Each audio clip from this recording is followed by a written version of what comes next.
Ladies and gentlemen, it gives me great pleasure to be in your midst today and to inaugurate the seminar on the changing role of men in Karnataka. In view of my various other engagements, I was till the last moment not sure whether I would be able to make it to this light gathering, but it is my good fortune that I am able to be here and address you all.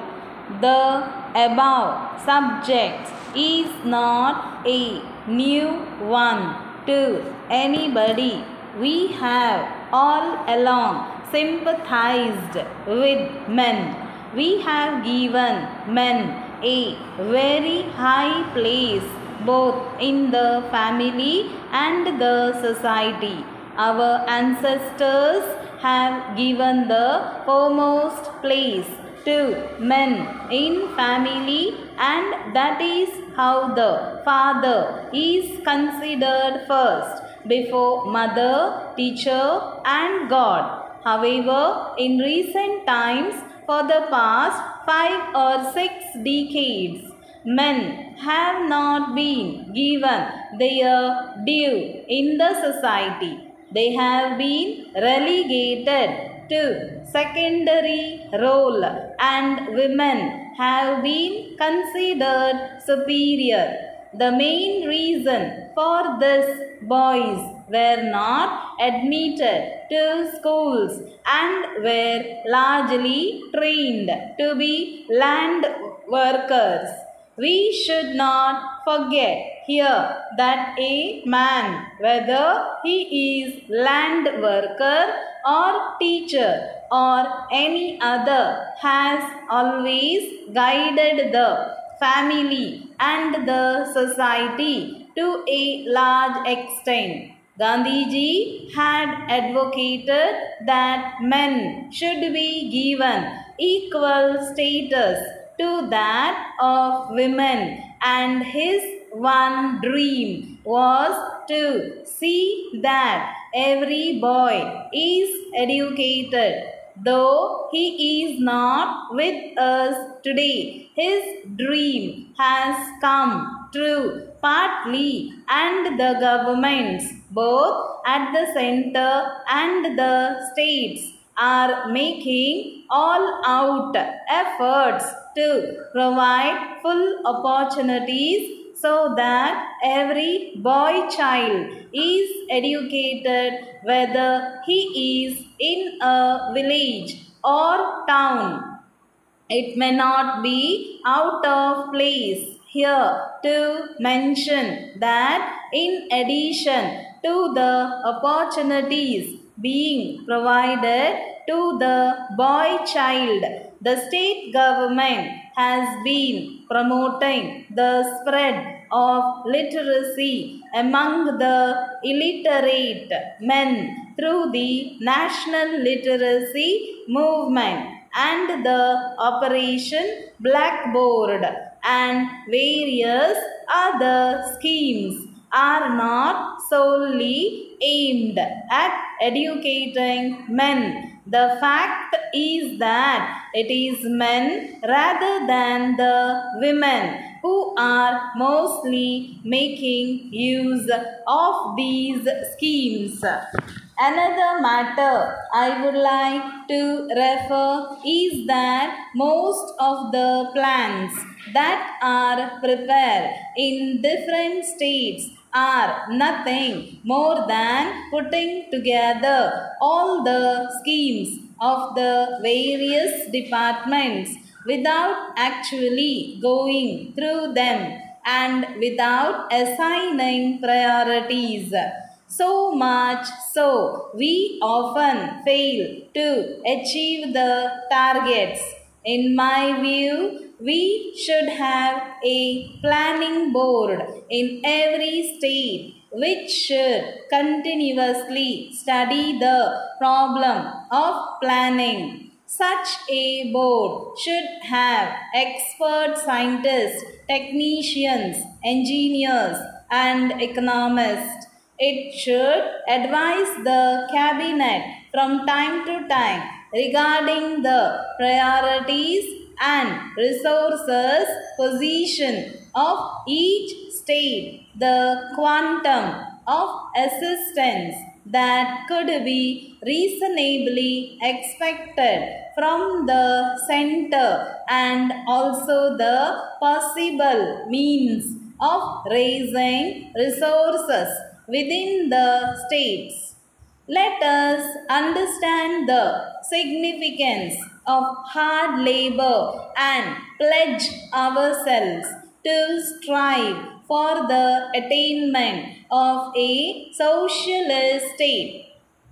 Finally, I will talk about railway system. The question of railways contribution to the general revenues. It has been pointed out that the general administration is drawing too much from the railway revenues. One honorable member went to the extent of calling it exploitation, but I must say, as an economist and as a citizen of this country, that the general administration has a right to get a reasonable dividend out of the high investment in the railways.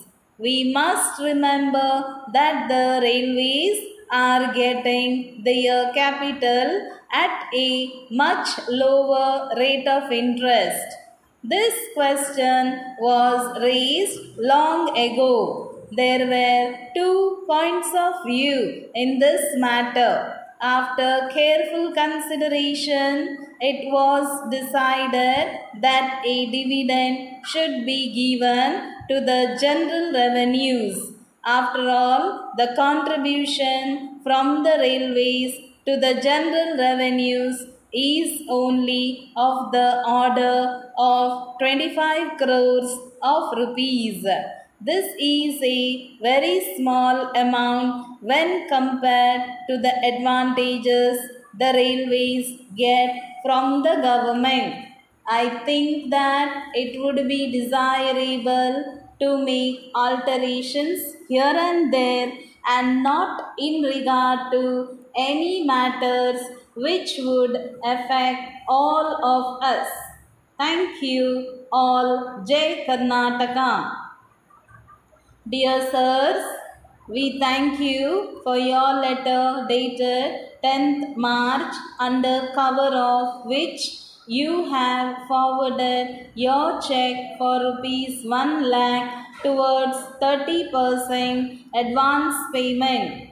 We have noticed that your check has been drawn in our firm name. In fact, you should have drawn the check in favor of the National Trading Company and not in our name. In future, please forward all your payments for wood supply direct to National Trading Company, and also ensure that payment is made by demand draft in their favor. In this instance, we are crediting your check to our account and in turn are forwarding our own check to the National Trading Company towards advance as per copy enclosed. Further, we wish to inform you that the materials on order have been shipped by our principals, and we are expecting the documents from them within a week. We will file necessary documents with the customs authorities and arrange for clearance and onward transmission to your warehouse. we have discussed your proposal to forward the documents through bank with the National Trading Company, but they insist on full payment prior to dispatch.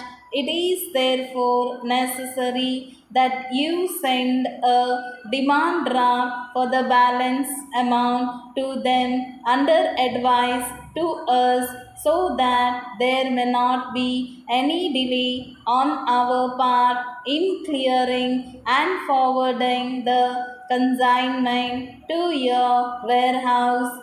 As the validity of the import license expires by 31st March, we are making all out efforts to clear the consignments before this date.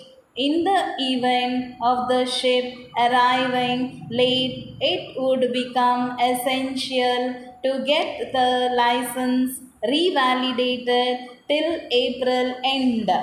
We would therefore advise you to approach the Chief Controller of Imports and Exports for this purpose and keep us informed.